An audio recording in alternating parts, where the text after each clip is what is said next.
Hi అండి, అందరికీ నమస్కారం. ఎలా ఉన్నారు? ఈరోజు అయితే నేను టోఫు సోయా టోఫు ఎలా చేసుకోవాలో చూపిద్దాం అనుకుంటున్నాను. నేనైతే ట్రై చేశానండి, చాలా బాగా వచ్చింది.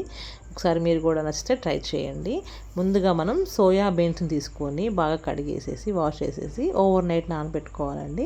ఇలా ఉదయం లెగేసరికి ఇలా చక్కగా నానిపోయి ఉంటాయి. వాటన్నిటిని మనం ఇలా మిక్సీ జార్లో వేసేసుకొని కొంచెం వాటర్ వేసేసి దాన్ని మనం పాలులాగా మిక్సీలో గ్రైండ్ చేయాలండి. కొబ్బరి పాలు మనం ఎలా తీస్తామో అలాగే సోయాని కూడా పలుచగా కొంచెం పాలు వచ్చేలా గ్రైండ్ చేసేసి ఒక పల్చటి క్లాత్లో వేసి దాన్ని మనం మొత్తం కనుక స్క్వీజ్ చేసేస్తే ఇలా పిండితే మనకి చూసారు కదా పాలు ఎలా ఉన్నాయో సేమ్ అలాగే ఉంటాయండి. సోయా బీన్స్ నుంచి వచ్చే పాలు కూడా తర్వాత మనకి ఈ యొక్క స్టఫ్ అనేది రిమైనింగ్ది పిండిన తర్వాత వచ్చేది కూడా మనం దాన్ని వేరేగా యూస్ చేసుకోవచ్చు. ఇప్పుడు ముందుగా నేను ఈ పాలని ఒక బౌల్లో వేసేసి స్టవ్ మీద ఉంచేసేసి స్లోగా మనం పెట్టేసి మంట చక్కగా పాలు మనం ఎలా అయితే కలుపుతాం అలాగే హీట్ చేయాలండి. ఈ లోపు ఇలా మనకు పైన కొంచెం నురగలాగా వస్తుంది.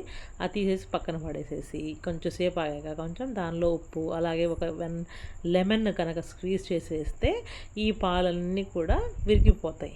ఇలా మంచిగా విరిగిపోయిన తర్వాత పన్నీర్ కనుక మనకి పాలతో ఎలా వస్తుందో అలా ఉంటుందండి. ఇది కొంచెం చల్లారినాక ఇలా మనం ఒక పల్చటి క్లాత్లో మళ్ళీ దాన్ని వేసేసి ఇదంతా కూడా మనం చక్కగా వాటర్ అంతా దానిలోంచి పిండేసేసేసి కొంచెం మనము బరువు ఉండేలాగా ఏదన్నా పెట్టేస్తే దాని మీద ఒక హాఫ్ అన్ అవర్ అలా దాని మీద ఉంచేసామనుకోండి, నేను చూపించిన విధంగా మొత్తం కూడా దానిలో ఉన్న వాటర్ అంతా కూడా బయటకు వచ్చేసి మనకి ఇలాగా అవుతుందండి. కొంచెంసేపటికి బాగా మనకి వాటర్ పోతుంది. అప్పుడు చూసారు కదా ఎలాగా వస్తుందంటే మనకి సోయా టోఫు అనేది రెడీ అవుతుంది. ఇదేనండి సోయా టోఫు.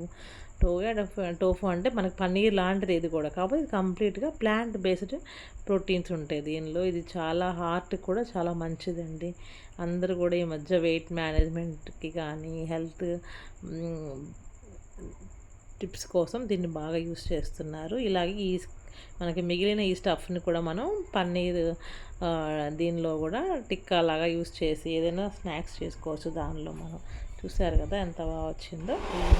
ఓకేనండి, నా ఛానల్ లైక్ చేయండి, షేర్ చేయండి, సబ్స్క్రైబ్ చేయండి.